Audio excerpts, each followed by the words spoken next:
ಸ್ನೇಹಿತರೆ ನಮಸ್ಕಾರ. ಹೊಸದಿಗಂತ ಡಿಜಿಟಲ್ ಚಾನಲ್ಗೆ ಸ್ವಾಗತ. CJP ಹೋರಾಟದ ಸಂದರ್ಭದಲ್ಲಿ ನಡೆದಂತಹ ಗಲಭೆ ಈಗ ಸುಪ್ರೀಂ ಕೋರ್ಟ್ ಮೆಟ್ಟಲು ಏರಿದೆ. ಸುಪ್ರೀಂ ಕೋರ್ಟ್ ಮೊಟ್ಟ ಮೊದಲನೇದಾಗಿ ತನ್ನ ಒಂದು ಆದೇಶವನ್ನು ಕೊಟ್ಟಿದೆ. ಇವತ್ತು ಏನು ಆದೇಶ ಕೊಟ್ಟಿದೆ? ಪ್ರತಿಭಟನೆ ಮಾಡೋದು ಪ್ರತಿಯೊಬ್ಬರ ಹಕ್ಕು, ಅದನ್ನು ಯಾವುದೇ ರೀತಿಯಲ್ಲೂ ತಡೆಯೋ ಹಾಗಿಲ್ಲ. ಫೈನ್, ಖಂಡಿತವಾಗಿ ಅದೆಲ್ಲರಿಗೂ ಗೊತ್ತು. ಆದರೆ ಈ ಪ್ರತಿಭಟನೆಯ ಬಗ್ಗೆ ಸುಪ್ರೀಂ ಕೋರ್ಟ್ ಏನು ಹೇಳ್ತು? ಯಾರು ಶಾಂತಿಯುತವಾಗಿ ಪ್ರತಿಭಟನೆ ಮಾಡ್ತಾ ಇದ್ರಲ್ಲ ಆ ಸ್ಟೂಡೆಂಟ್ಸ್, ಅವರ ಬಗ್ಗೆ ಅವರ ವಿರುದ್ಧ ಯಾವುದೇ ಕ್ರಮ ಕೈಗೊಳ್ಳಬಾರದು. ಈ ಮಾತನ್ನು ಸುಪ್ರೀಂ ಕೋರ್ಟ್ ಸ್ಪಷ್ಟವಾಗಿ ಹೇಳಿದೆ. ಜಂತರ್ ಮಂತರ್ನಲ್ಲಿ ಏನು ಕೂತಿದ್ರಲ್ಲ ಪ್ರತಿಭಟನೆ, ಅಭಿಜಿತ್ ದೀಪ್ಕೆ ಅವರ ಭಾಷಣವನ್ನು ಕೇಳಿಕೊಂಡು ಪ್ರತಿದಿನ ಅವರು ಶಾಂತಿಯುತವಾಗಿ ಪ್ರತಿಭಟನೆ ಮಾಡ್ತಿದ್ದಾರೆ. ಹಾಗಾಗಿ ಅವರ ವಿರುದ್ಧ ಯಾವುದೇ ಎಕ್ಸ್ಟ್ರೀಮ್ ಕ್ರಮಗಳನ್ನು ಕೈಗೊಳ್ಳಬಾರ್ದು ಅಂತ ಸುಪ್ರೀಂ ಕೋರ್ಟು ಸ್ಪಷ್ಟವಾಗಿ ಹೇಳಿದೆ. ಈ ಅಮಾಯಕ ವಿದ್ಯಾರ್ಥಿಗಳು ಒಂದು ವೇಳೆ ಇವರನ್ನು ಡಿಟೈನ್ ಮಾಡಿದರೆ, ಅಂದರೆ ಪೊಲೀಸ್ನವರು ತಮ್ಮ ವಶಕ್ಕೆ ತಗೊಂಡಿದ್ದರೆ ಅವರನ್ನೆಲ್ಲ ರಿಲೀಸ್ ಮಾಡಬೇಕು ಅಂತಲೂ ಸುಪ್ರೀಂ ಕೋರ್ಟ್ ಹೇಳಿದೆ. ಅರೆ ಇದೇನಿದು ಹೀಗಾಗೋಯ್ತಲ್ಲ ಅಂತ ಕೆಲವ್ರಿಗೆ ಅನ್ನಿಸ್ಬೋದು. ಆದರೆ ಸುಪ್ರೀಂ ಕೋರ್ಟ್ ಇನ್ನೂ ಒಂದು ವಿಚಾರ ಹೇಳಿದೆ. ಏನು? ಪ್ರತಿಭಟನೆಯ ಸಂದರ್ಭದಲ್ಲಿ ಅಥವಾ ಸಂಸತ್ ಚಲೋ ಅಂತ ಏನು ಕರೆ ಕೊಟ್ರಲ್ಲ CJP ಮುಖಂಡರು, ಆ ಸಂದರ್ಭದಲ್ಲಿ ಏನು ದಾಂಧಲೆ ನಡೆಸಿದ್ರಲ್ಲ, ಗೂಂಡಾಗಿರಿಯನ್ನು ನಡೆಸಿದ್ರಲ್ಲ, ಪೊಲೀಸರ ಮೇಲೆ ಹಲ್ಲೆಯನ್ನು ಮಾಡಿದ್ರಲ್ಲ, ಬೇಕಾಬಿಟ್ಟು ಮನಸೋ ಇಚ್ಛೆ ಪೊಲೀಸರನ್ನ ಅಟ್ಟಾಡಿಸ್ಕೊಂಡು ಹೊಡೆದ್ರಲ್ಲ, ಅಂಥವ್ರಿಗೆ ಏನು ಮಾಡಬೇಕು ಅಂತಲೂ ಹೇಳಿದೆ ಸುಪ್ರೀಂ ಕೋರ್ಟ್. ಏನು? ಇವರ ವಿರುದ್ಧ ಕಾನೂನಿನಂತೆ ಕ್ರಮ ಕೈಗೊಳ್ಳಿ ಅಂತ. ಅಂದರೆ ಇವರನ್ನು ಯಾವ ಕಾರಣಕ್ಕೂ ಸುಮ್ಮನೆ ಬಿಡಬೇಡಿ ಅಂತ. ಕಾನೂನಿನ ಪ್ರಕಾರ ಏನೇನು ಕ್ರಮ ಕೈಗೊಳ್ಳಬೇಕೋ ಅದನ್ನೆಲ್ಲ ತಗೊಳ್ಳಿ, ಸ್ಪಷ್ಟವಾದ ಮಾತುಗಳಲ್ಲಿ ಸುಪ್ರೀಂ ಕೋರ್ಟ್ ಹೇಳಿದೆ. ಇನ್ನೊಂದು ವಿಚಾರನೂ ಇಲ್ಲಿ ಬಂದಿದೆ ಸ್ನೇಹಿತರೆ. ಏನಂತಂದರೆ, ಒಂದಷ್ಟು ವಿದ್ಯಾರ್ಥಿಗಳು ಉತ್ಸಾಹದಲ್ಲಿ ಏನೋ ಒಂದು ಮಾಡಬಾರ್ದು ಕೆಲಸ ಮಾಡಿಬಿಡ್ತಾರೆ. ಅಂಥವ್ರಿಗೆ ಏನು ಮಾಡಬೇಕು ಅಂತಂದರೆ, ಅಂಥವರ ಬ್ಯಾಕ್ಗ್ರೌಂಡು ಕ್ರಿಮಿನಲ್ ಬ್ಯಾಕ್ಗ್ರೌಂಡ್ ಅಲ್ಲದೇ ಇದ್ದರೆ ಅಂಥವ್ರನ್ನ ಬಿಟ್ಬಿಡಿಯಪ್ಪ, ಪಾಪ ಹೋಗಲಿ, ಏನೋ ಉದ್ರೇಕದಲ್ಲಿ ಮಾಡಿದ್ದಾರೆ, ಬಿಟ್ಬಿಡಿ ಅಂಥವ್ರನ್ನ. ಆದರೆ ಕ್ರಿಮಿನಲ್ ಹಿನ್ನೆಲೆ ಇದ್ದವ್ರನ್ನ ಮಾತ್ರ ಯಾವ ಕಾರಣಕ್ಕೂ ಬಿಡಬೇಡಿ. ಈ ಮಾತನ್ನು ಸ್ಪಷ್ಟವಾಗಿ ಸುಪ್ರೀಂ ಕೋರ್ಟ್ ಹೇಳಿದೆ. ಜೊತೆಗೆ ಈ ಬಗ್ಗೆ ಒಂದು ಸ್ವತಂತ್ರ ತನಿಖೆ ನಡೆಸಬೇಕು. ಆ ತನಿಖೆಯ ಆಧಾರದ ಮೇಲೆ ಯಾರ್ಯಾರು ಅಮಾಯಕರು, ಯಾರ್ಯಾರು ಗೂಂಡಾ ಪ್ರವೃತ್ತಿಯವರು, ಅವರ ಮೇಲೆ ಆಯಾಯ ಕ್ರಮಗಳನ್ನು ಕೈಗೊಳ್ಳಬೇಕು. ತಕ್ಷಣಕ್ಕೆ ಅಮಾಯಕ ವಿದ್ಯಾರ್ಥಿಗಳ ಮೇಲೆ ಏನಾದರೂ FIR ಆಗಿದರೆ ಅಥವಾ ಅವರನ್ನು ಡಿಟೈನ್ ಮಾಡಿದರೆ, ಆ FIR ಬೇಕಾದ್ರೆ ಇದ್ದುಕೊಳ್ಳಿ, ಆದರೆ ಅವರನ್ನು ಡಿಟೈನ್ ಮಾಡಿದರೆ ಅವರನ್ನು ಬಿಟ್ಬಿಡಿ ಅಂತ ಹೇಳ್ತು. ಸರಿ, ಇದೆಲ್ಲ ಆಯಿತು. ಇನ್ನೊಂದು ಕ್ಯಾಟಗರಿ ಇದೆ ಸ್ನೇಹಿತರೆ. ಈ ಕಡೆ ಅವರು ಶಾಂತಿಯುತವಾಗಿ ಪ್ರತಿಭಟನೆಯೂ ಮಾಡಲಿಲ್ಲ, ಆ ಕಡೆ ಗೂಂಡಾಗಿರಿಗೂ ಇಳಿಲಿಲ್ಲ, ಆದರೆ ತಮ್ಮದೇ ಆದ ರೀತಿಯಲ್ಲಿ ಭಾಳ ತುಚ್ಛವಾಗಿ, ಭಾಳ ಕೆಟ್ಟದಾಗಿ ತಮ್ಮ ಪ್ರತಿರೋಧವನ್ನು ತೋರಿದ್ರು. ಇವರನ್ನು ರೀಲ್ಸ್ ವೀರರು ಅಂತ ಕರೀತಾರೆ. ಈ ರೀಲ್ಸ್ ವೀರರಿಗೆ ಯಾವ ಶಿಕ್ಷೆ ಕೊಡಬೇಕು, ಅಥವಾ ಶಿಕ್ಷೆ ಕೊಡಬೇಕೋ ಬೇಡವೋ? ಅಯ್ಯೋ ಹೋಗಲಿ ಬಿಡ್ರಿ, ರೀಲ್ಸ್ ಅಲ್ವ ಅಂತ ಬಿಟ್ಬಿಡ್ಬೇಕಾ? ಅದನ್ನು ನಾನು ನಮ್ಮ ವೀಕ್ಷಕರಾದ ನಿಮಗೆ ಬಿಡ್ತೇನೆ. ಒಂದಷ್ಟು ರೀಲ್ಸ್ಗಳನ್ನು ನಿಮ್ಮ ಮುಂದೆ ಇಡೋದಕ್ಕೆ ನಾನು ಬಯಸ್ತೇನೆ. ಇವುಗಳನ್ನು ನೋಡಿ ನೀವೇ ನಿರ್ಧಾರ ಮಾಡಿಬಿಡಿ. ಮೊದಲನೇ ವಿಡಿಯೋದಲ್ಲಿ ಒಬ್ಬ ರೀಲ್ಸ್ ವೀರ ಇದ್ದಾನೆ, 3 ಜನ ಹೆಣ್ಣುಮಕ್ಕಳ ಜೊತೆ ಅವನೊಂದು ರೀಲ್ಸ್ ಮಾಡ್ತಾ ಇದ್ದಾನೆ. ಅದನ್ನು ನೋಡಿ.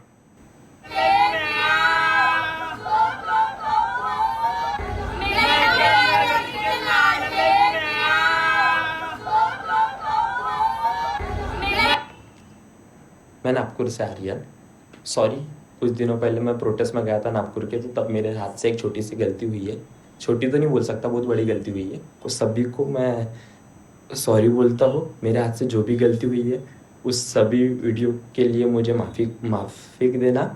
और सही में मैं अपने इंडिया के प्रधानमंत्री जी की रिस्पेक्ट करता हूँ. ನೋಡಿ, ಇಲ್ಲಿ ಈತ ರೀಲ್ಸ್ ಮಾಡೋದು ಮಾಡಿಬಿಟ್ಟ, ಆ ಹೆಣ್ಮಕ್ಳ ಜೊತೆ ನಿಂತ್ಕೊಂಡು ಆ ಹೆಣ್ಮಕ್ಳ ಕೈಲಿ ಕೆಟ್ಟದಾಗಿ ಬಾಡಿ ಲ್ಯಾಂಗ್ವೇಜ್ ತೋರಿಸ್ಬಿಟ್ಟು ಪ್ರಧಾನಮಂತ್ರಿ ಮೋದಿಯವರ ಫೋಟೋ ಇಟ್ಕೊಂಡು ಏನು ಖುಷಿಯಿಂದ ರೀಲ್ಸ್ ಮಾಡಿಬಿಟ್ಟ. ಈಗ ಅಯ್ಯಯ್ಯೋ ದಯವಿಟ್ಟು ಕ್ಷಮಿಸಿ, ನನ್ನಿಂದ ತಪ್ಪಾಗೋಗ್ಬಿಟ್ಟಿದೆ, ಏನೋ ಒಂದು ಸಣ್ಣ ತಪ್ಪಾಗಿದೆ ಅಂತ ಹೇಳ್ತಾನೆ. ಆಮೇಲೆ ಅವನಿಗೆ ಗೊತ್ತಾಗುತ್ತೆ ಇಲ್ಲೆಲ್ಲ ದೊಡ್ಡ ತಪ್ಪೇ ಮಾಡಿಬಿಟ್ಟೆ, ಕ್ಷಮಿಸಿ ಅಂತ ಹೇಳ್ತಾನೆ. ಸೊ ಇನ್ನೊಂದು ವಿಡಿಯೋ ಇದೆ. ಆ ವಿಡಿಯೋದಲ್ಲಿ ಮೊದಲು ಅವ್ರು ವಿಡಿಯೋ ಮಾಡಿದ್ದೇನು, ಆಮೇಲೆ ಕ್ಷಮಾಪಣೆ ಕೇಳಿದ್ದೇನು ಒಂದ್ಸಲಿ ನೋಡಿ. ये देखो दिल्ली पुलिस, मैं लेके आ गई। इसी से तुमने मेरे पिछवाड़े सेके थे ना, अब अपना पिछवाड़ा तुम बचा के चलना मुझसे। दो दो लेके आई हूं ताकि एक टूट जाए तो एक बैक सपोर्ट में होना चाहिए। अब तुम अपने पिछवाड़े ना बचाना सुनीता भाई। ये वीडियो दिल्ली पुलिस तक जरूर पहुंचाओ। तुम्हें कसम है, तुम्हारी भारत माँ की कसम है तुम्हें। दोस्तों सुबह से मेरे पास दिल्ली पुलिस के 2-3 बार फोन आ गए हैं और मैसेज आ रहे हैं व्हाट्सएप में कि अपना एड्रेस कंफर्म कराओ, कहाँ रहते हो करके।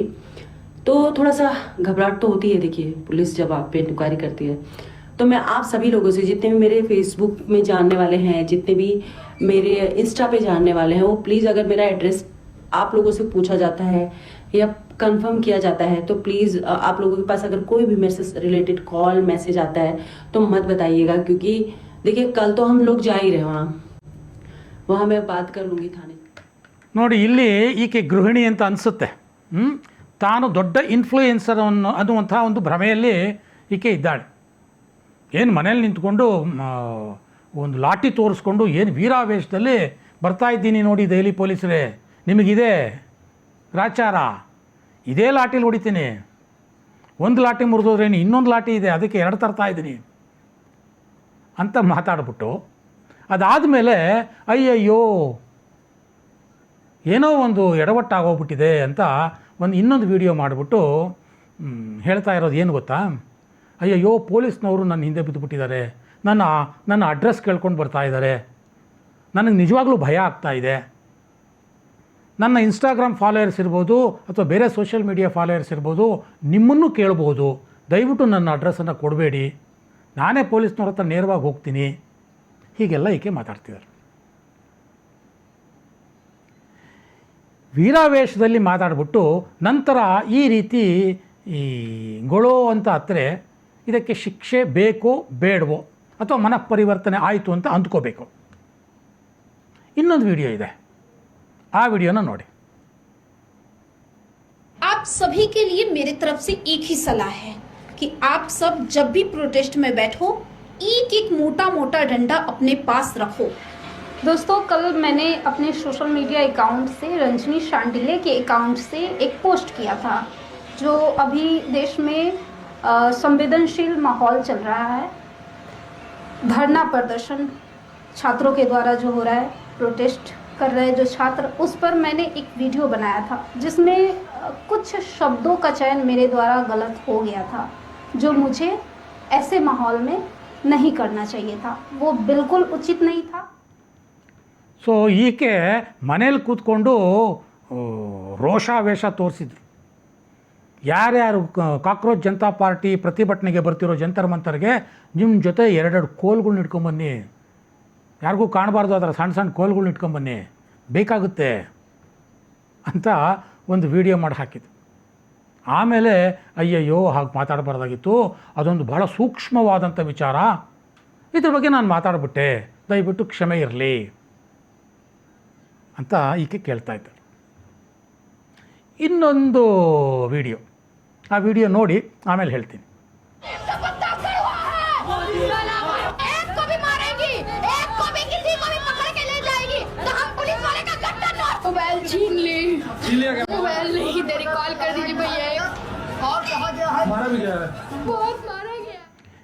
ಈಕೆ ರೀಲ್ಸ್ ಮಾಡಿದ್ದಲ್ಲ, ಆದರೆ ಇದು ರೀಲ್ಸ್ ಆಗಿ ಭಾಳ ವೈರಲ್ ಆಗಿಬಿಡ್ತು. ಕೋಲ್ಕತ್ತಾದ್ದು ಏನು ಯಾರಾದರೂ ಪೊಲೀಸ್ನವ್ರು ಎಳ್ಕೊಂಡು ಹೋಗೋಕೆ ಬಂದರೆ ಅವ್ರ ಕಪಾಳಕ್ಕೆ ಕೊಡಿರಿ ಅಂತ ಹೇಳ್ತಾ ಇದ್ದಾಳೆ ಈಕೆ. ಆಕೆ ಯಾಕೆ ಅಳ್ತಾ ಇದ್ದಾಳೆ ಗೊತ್ತಾ, ಆ ಪ್ರತಿಭಟನೆಯಲ್ಲಿ ಇದ್ದವರೇ ಯಾರೋ ಈಕೆಗೆ ಹೊಡೆದ್ಬಿಟ್ಟು ಈಕೆಯ ಮೊಬೈಲನ್ನು ಕದ್ಕೊಂಡು ಹೋಗ್ಬಿಟ್ಟಾರೆ. ಅಂದರೆ ಪ್ರತಿಭಟನಾಕಾರರ ಮನಸ್ಥಿತಿ ಈ ವಿಡಿಯೋದಿಂದ ಗೊತ್ತಾಗುತ್ತೆ. ಸೊ ಈಕೆಗೆ ಏನು ಶಿಕ್ಷೆ ಕೊಡಬೇಕು ನೀವು ನಿರ್ಧಾರ ಮಾಡಿ. ಇನ್ನೊಂದು ವಿಡಿಯೋ ಇದೆ. ಈಕೆ ಒಂದು ರೀತಿ ಡ್ರಾಮಾ ಕಂಪ್ನಿ ಆರ್ಟಿಸ್ಟ್ ಥರ ಕಾಣಿಸ್ತಾರೆ. ಆ ರೀತಿ ಮೇಕಪ್ನಲ್ಲಿ ಬಂದಿದ್ದರು. ತಾನು ದೊಡ್ಡ ಇನ್ಫ್ಲೂಯೆನ್ಸರ್ ಅಂತ ಅಂದ್ಕೊಂಡಿರಬೇಕು. ಜಂತರ್ ಮಂತರ್ನಲ್ಲೇ ಈಕೆ ಮಾತಾಡಿದ್ರು. ಏನು ಮಾತಾಡಿದ್ರು ನೋಡಿ. जो बच्चों के साथ हुआ है, मैं तो ये बोलना चाहूंगी, जो बच्चों के साथ हुआ है ना, इस माहौल में मोदी को बुलाओ, मैं ये बोलना चाहूंगी.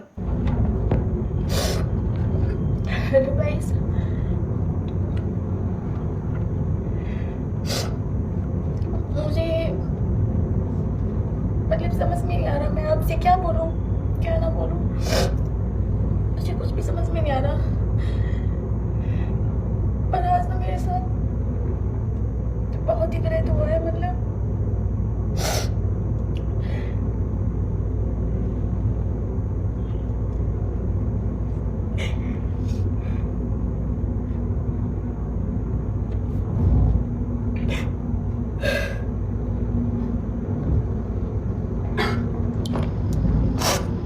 ये मेरी गाड़ी का हाल है,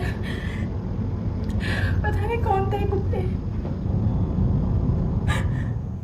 ನೋಡಿ, ಈಕೆ ಕಾರ್ನಲ್ಲಿ ಕೂತ್ಕೊಂಡು ಅಳ್ತಾ ಇದ್ದಾಳೆ. ಯಾರೋ ಕಾರಿನ ಗಾಜನ್ನು ಹೊಡೆದಿದ್ದಾರೆ ಅಂತ ಅವ್ರಿಗೆ ಬೈತಾ ಇದ್ದಾಳೆ. ಕಣ್ಣೀರು ಧಾರಾಕಾರವಾಗಿ ಸುರಿತಾ ಇದೆ. ಆದರೆ ಈಕೆ ಜಂತರ್ ಮಂತರ್ನಲ್ಲಿ ಆಡಿದ ಮಾತುಗಳೇನು, ಎಷ್ಟು ಕೆಟ್ಟದಾಗಿ ಮೋದಿ ಬಗ್ಗೆ ಮಾತಾಡಿದ್ರು. ನಾವು ಅದಕ್ಕೆ ಬೀಪ್ ಸೌಂಡ್ ಹಾಕಿದ್ದೀವಿ, ಅದನ್ನೆಲ್ಲ ಸಾರ್ವಜನಿಕವಾಗಿ ಕೇಳಿಸಬಾರ್ದು ಅಂತ. ಈಕೆ ಕೂಡ ಇನ್ಫ್ಲೂಯೆನ್ಸರ್ ಅಂತ. ಈಗ ಹೇಳಿ ಸ್ನೇಹಿತರೆ, ಗೂಂಡಾಗಿರಿ ಮಾಡಿದವರಿಗೆ ಶಿಕ್ಷೆ ಆಗಬೇಕು ಅಂತ ಸುಪ್ರೀಂ ಕೋರ್ಟ್ ಹೇಳ್ತು. ಪಾಪ ಪ್ರತಿಭಟನೆ ಮಾಡ್ತಿದ್ದವರು ಅಮಾಯಕರು, ಅವರನ್ನೇನಾದ್ರು ಬಂಧಿಸಿದರೆ, ಡಿಟೈನ್ ಮಾಡಿದರೆ ಅವ್ರನ್ನ ಬಿಟ್ಬಿಡಿ ಅಂತಲೂ ಹೇಳ್ತು. ಫೈನ್, ಸುಪ್ರೀಂ ಕೋರ್ಟ್ನ ಆದೇಶ ಎಲ್ಲರೂ ಪಾಲಿಸಲೇಬೇಕು. ಆದರೆ ಇಂಥ ರೀಲ್ಸ್ ವೀರರು ಇವರಿಗೆ ಏನು ಮಾಡಬೇಕು? ಹಾಗಾಗಿಯೇ ಈ ರೀಲ್ಸ್ ವೀರರಿಗೆ ಸೋಷಿಯಲ್ ಮೀಡಿಯಾದಲ್ಲಿ ಸಮಾಜವೇ ತರಾಟೆಗೆ ತಗೋತಾ ಇದೆ. ಸಾಮಾಜಿಕವಾಗಿಯೇ ಅವರನ್ನು ಬಹಿಷ್ಕಾರ ಹಾಕುವಂತಹ ಕೆಲಸಗಳು ನಡೀತಾ ಇವೆ. ಮುಂದಿನ ದಿನಗಳಲ್ಲಾದರೂ ಈ ರೀಲ್ಸ್ ವೀರರು ಜವಾಬ್ದಾರಿಯಿಂದ ನಡ್ಕೊಳ್ತಾರೆ ಅನ್ನುವಂಥ ಒಂದು ಆಶಾಭಾವನೆಯನ್ನು ದೇಶದ ಜನ ಇಟ್ಕೊಂಡಿದ್ದಾರೆ. ನೋಡಬೇಕು, ಈ ಕ್ಷಮಾಪಣೆ ಅನ್ನೋದು ಪ್ರಾಮಾಣಿಕವಾದ್ದೋ ಇಲ್ಲ ಢೋಂಗಿತನೋದ್ದೋ ಅನ್ನೋದು ಮುಂದಿನ ದಿನಗಳಲ್ಲಿ ಗೊತ್ತಾಗುತ್ತೆ.